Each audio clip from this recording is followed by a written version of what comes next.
প্রিয় BA BSc এবং বিকমের first সেমিস্টারের ছাত্রছাত্রীরা, তোমরা যারা 2024 শিক্ষাবর্ষে নতুন কলেজে অ্যাডমিশান নিয়েছো, তোমাদের যে কম্পালসারি 3টি পেপার রয়েছে, একটি হচ্ছে কম্পালসারি ইংলিশ এইসি পেপার, আরেকটি হচ্ছে সিভ্যাট পেপার যেখানে 2টি পেপার রয়েছে তোমাদের, একটি হচ্ছে এনভায়রনমেন্টাল স্টাডিজ এবং আরেকটি হচ্ছে কনস্টিটিউশনাল ভ্যালু, ঠিক আছে, যেটি সিভি। তো আজকে আমার আলোচ্য বিষয় হচ্ছে কনস্টিটিউশনাল ভ্যালু। তো কনস্টিটিউশনাল ভ্যালু থেকে আমি প্রথম অধ্যায় থেকে কী কী গুরুত্বপূর্ণ প্রশ্ন তোমাদের পড়তে হবে সেগুলো বলে দিয়েছি এবং বেশ কিছু প্রশ্নের উত্তর নিয়ে আলোচনা করে দিয়েছি।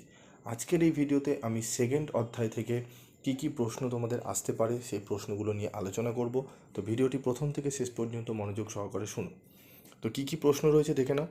চ্যাপ্টার হচ্ছে আমাদের মৌলিক অধিকার, আইনের ভূমিকা, ক্ষমতা বন্টন। প্রথম প্রশ্ন, ভারতের সংবিধানে উল্লেখিত মৌলিক অধিকারগুলি আলোচনা করো। 2 নম্বর প্রশ্ন, ভারতের সংবিধানে উল্লেখিত স্বাধীনতার অধিকার আলোচনা করো। 3 নম্বর প্রশ্ন, ভারতের সংবিধানে উল্লেখিত সাম্যের অধিকার আলোচনা করো।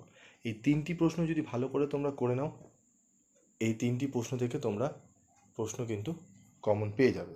তারপর দেখো 4 নম্বর প্রশ্ন, আইনের অনুশাসন কাকে বলে, এর মূল নীতিগুলি আলোচনা করো। 5, ক্ষমতা স্বতন্ত্রীকরণ নীতি কাকে বলে, ভারতের ক্ষমতা স্বতন্ত্রীকরণ এর সাংবিধানিক মর্যাদা কী। এই যে এখানে 5টি প্রশ্ন আলোচনা করলাম, এই 5টি প্রশ্ন যদি ভালো করে তোমরা করে নাও, এখান থেকে 100% একটি 15 নম্বর প্লাস 10 নম্বরের প্রশ্ন তোমরা 25 নম্বরে কমন পেয়ে যাবে এই চ্যাপ্টার থেকে, ঠিক আছে। তো ভালো করে এই 5টি প্রশ্ন তোমাদের পড়তে হবে। তোমাদের জন্য স্টাডি মেটেরিয়ালস তৈরি করা হয়েছে একদম ক্ষুরোদার 80% থেকে 90% নাম্বার পাওয়ার উপযোগী সাজেশান নোটস তৈরি করা হয়েছে, যেগুলোই একদম সোজা সরল ভাষায় লেখা রয়েছে এবং ধারা মেনটেন করে লেখা রয়েছে, যেগুলো পড়লে তোমরা অনেকটা নাম্বার ক্যারি করে নিতে পারবে এবং তোমাদের রিজনেবল প্রাইসে তোমরা কিন্তু এই সমস্ত নোটস কালেক্ট করতে পারবে। যদি চাও তাহলে অবশ্যই 7278981430 এই নাম্বারে যোগাযোগ করো। আজকের মতো এটুকুই, দেখা হচ্ছে পরবর্তী ভিডিওতে। তোমাদের কোন কোন সাবজেক্টে সাজেশান এবং নোটস দরকার অবশ্যই তোমরা কমেন্ট বক্সে লিখে জানাবে। আজকের মতো এটুকুই, দেখা হচ্ছে পরবর্তী ভিডিওতে।